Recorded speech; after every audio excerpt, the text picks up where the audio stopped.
watching the development of these programs through Restorative Resources for some time, and I am thoroughly impressed by the opportunities we have for making a major difference in the lives of young people in our communities by considering a new paradigm.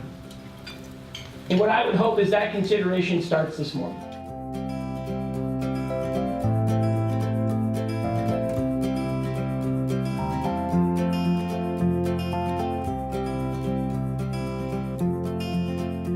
Restorative justice is the language of the heart, of authenticity.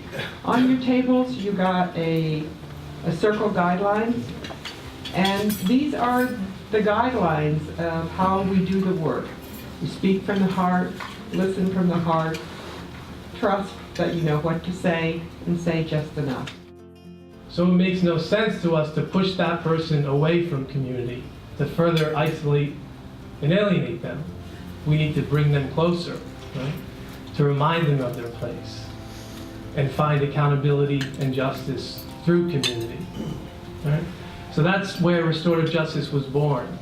And actually folks from New Zealand came over to Restorative Resources and to Sonoma County and inspired this back a decade ago. It really is a significant issue for all of us to try to think about this, because it is a matter of capital, human capital, financial capital, our county and our communities.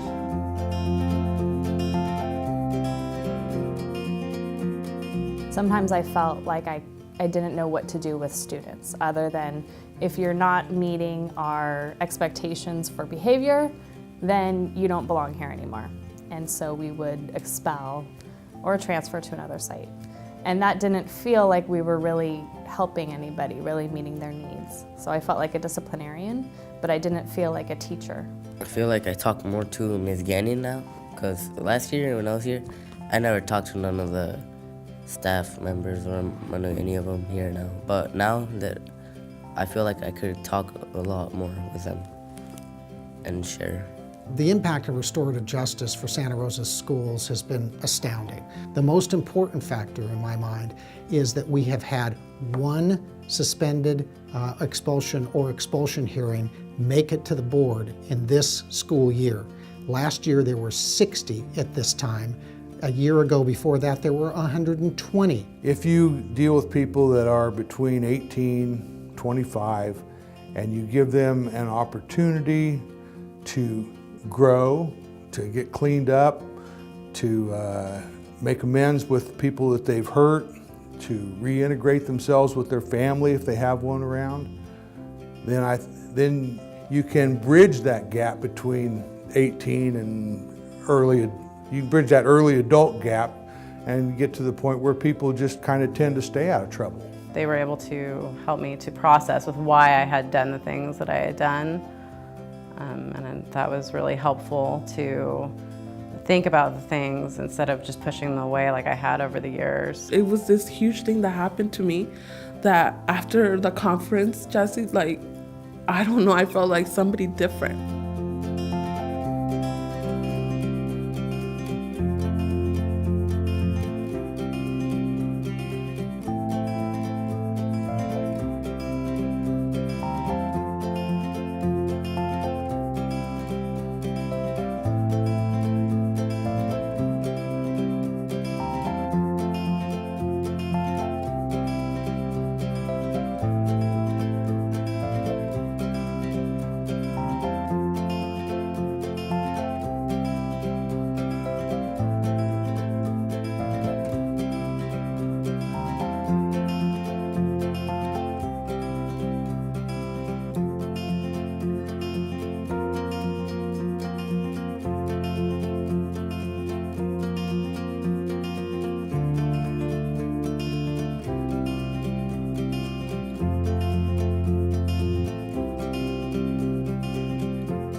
Seems like getting in on that ground level with the kids at the earliest age possible is the best thing. We've seen it time and time again that things can escalate. You know, it starts off with just being maybe a bully and pushing someone, and it just, the older you get, the more it escalates. So I think one of the discussions, one of the points that we had discussed at our table was that the earlier you can bring this concept into the school, kids, the better off everybody will be. We don't teach in the schools the life skills that kids can get through this process. And what we end up with is kids that not only committed the offense, but those that were victims now walking out with a life skill that they'll be able to use with their future spouses, their future co-workers, and their future community.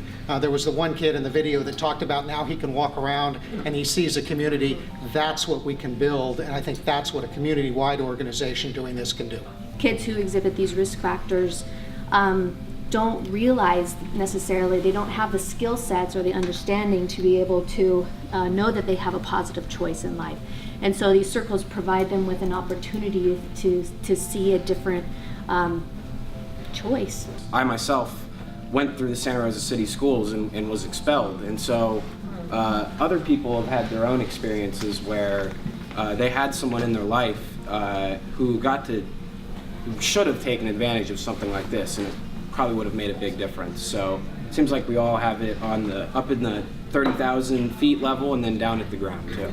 This age group could also be really great ambassadors for the restorative justice process and movement that could be used to really go into the community and to work within their peers to really get this thing going and create a movement to really change the culture of our community around how we address crime and punishment in Sonoma County. What systems are in place to help these young people when they go back and face the challenges both from possible dysfunctional families and also from peer group pressure to go back into what they did? The criminal justice system can disenfranchise people, and we put them in jail and take them away from the community, and they feel less connected. They lose their jobs, they lose their schools, they lose family connections. So when we have a program like this that offers the connection and helps foster it and provide examples of leadership and how you should behave and positive examples, it's excellent for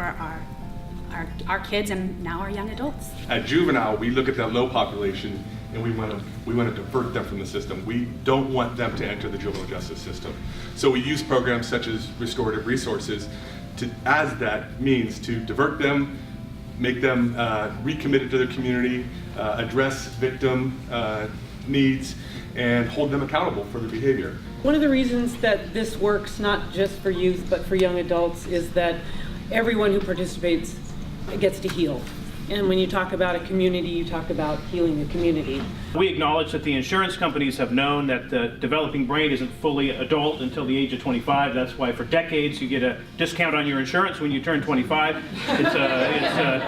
It's appropriate that our justice system has that same acknowledgement of the science and the fact that people under the age of 25 aren't fully yet prepared to make cognitive adult decisions. We need to find a way to fund it long-term and make it part of our culture, because it has the restorative circles and restorative resources has made a significant difference in our school culture within the year that we have it here.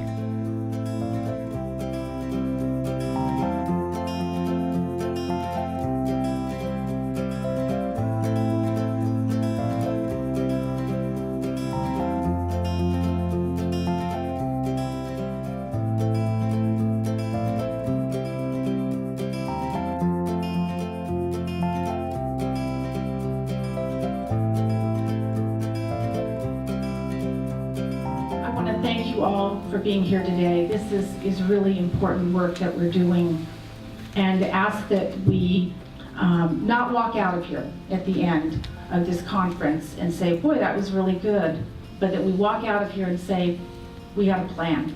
We're going to go after and address the needs of this particular group. We don't want to build more jails. We want to make a healthy community.